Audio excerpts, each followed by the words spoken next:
आम्ही पण सकाळी आज प्रसार माध्यमाच्यातून ऐकलं की तत्वतः मान्यता दिलेली आहे, पण तशा पद्धतीचा अधिकृत काय आम्हाला काय सूचना ग्रामपंचायतींना सुद्धा नाहीये किंवा इथल्या स्थानिक प्रशासनाला सुद्धा नाही, म्हणजे कलेक्टर साहेबांना वगैरे. त्यामुळे आता हे जी काही चर्चा झालेली आहे ही अधिकृतरित्या आहे का अशी चर्चा झालेली आहे, याच्यावर त्याचा प्रश्नचिन्ह निर्माण झालेला आहे.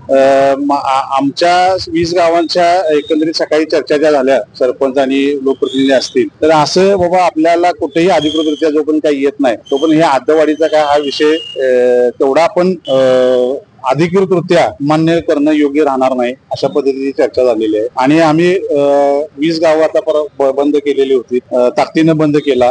उत्स्फूर्तपणे लोकप्रतिनिधीपेक्षा ग्रामस्थांनी बंद हा ठेवलेला आहे. त्यामुळे ग्रामीण जनतेचा यामध्ये कुठल्याही पद्धतीच्या हद्दवाढीमध्ये येण्याचा याच्यामध्ये हे दिसत नाही, येण्याची निर्धार दिसत नाही. आणि येणाऱ्या काळामध्ये अशा पद्धतीचा जो काय आता घाट घातलेला आहे राज्य शासनाने किंवा आता इथल्या स्थानिक आमदारांनी की हद्दवाढ कसल्याही परिस्थितीत आम्ही करणारच, पण आम्हाला असं त्यांना सांगायचं आहे की तुम्हाला एकट्याला हद्दवाढ करायची आहे का ग्रामीण जनतेला विश्वासात घेऊन करायचं आहे, हा पहिला प्रश्न. कारण राज्य शासन म्हणते की ग्रामीण जनतेला विश्वासात घेतल्याशिवाय कोणताही निर्णय घेणार नाही. मग काल त्यांनी तत्वतः मान्यता कशी दिली? ही काय अधिकृतरित्या काही चर्चा नाहीये किंवा अधिकृतरित्या कुठलीही गोष्ट झालेली नाहीये. त्यामुळे हद्दवाढीचा प्रश्न हा प्रलंबितच राहणार आहे. कारण आता सुप्रीम कोर्टानं सांगितलेलं आहे की 4 महिन्यामध्ये निवडणुका घ्या म्हणून, आणि मग हद्दवाढ कसं करणार? परत आता निवडणुकीची प्रोसेस सुरू झालेली आहे. जिल्हा परिषद असेल, पंचायत समिती असेल, महानगरपालिका असेल, प्रभाग रचना वगैरे करण्यास सुरुवात झालेली आहे. आणि मग हे सगळ्या गोष्टी असताना हे हद्दवाढीचा घाट जो घालावा गेला आहे, म्हणजे जो कोणत्याही पद्धतीचा ग्रामीण जनतेला मान्य नाही आहे, लोकप्रतिनिधींना मान्य आहे. आणि सगळ्यात महत्वाचं काय की जे 2 लोकप्रतिनिधी जे आहेत स्थानिक आमदार, अमल माडिक साहेब असतील, चंद्रजीत नरके साहेब असतील, यांच्या मतदारसंघातील ती गाव आहेत.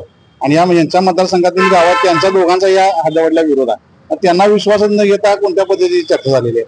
फक्त कसं आहे की तिथं चर्चा झाली आहे की अधिकृत जरी असली तर पण त्याला कोणतेही अधिकृत असं स्वरूप नाहीये. त्यामुळे येणाऱ्या काळामध्ये ज्या वेळेला या हद्दवाढीचा विषय आता आलेला आहे पुढे, तर आम्ही ताकदीनं याला विरोध करणार आहे. आमची 20 गावं याला समर्थपणे तोंड देणार आहेत. आता याच्यामध्ये पहिल्यांदा 6 गावं आणि 2 गावांचं जी काही उपनगर येतात ती घेण्याचा असा त्यांचा मानस आहे. पण आमच्या गावातली 1 इंच सुद्धा आम्ही त्यांना जमीन देणार नाही हद्दवाढीसाठी. हा आमचा येणाऱ्या काळामध्ये तीव्र या हद्दवाढीच्या संदर्भातला लढा असणार आहे. Sepsil simply packaging, Sepsil machines private limited, manufacturer of packaging machines, office G135 MIDC near telephone office, Gokul Shirgaon, Kolhapur. Factory D56-2 near घाटगे Patil industries, Kagal, Hatkanangale 5 star MIDC, Kolhapur. Contact 9321202112.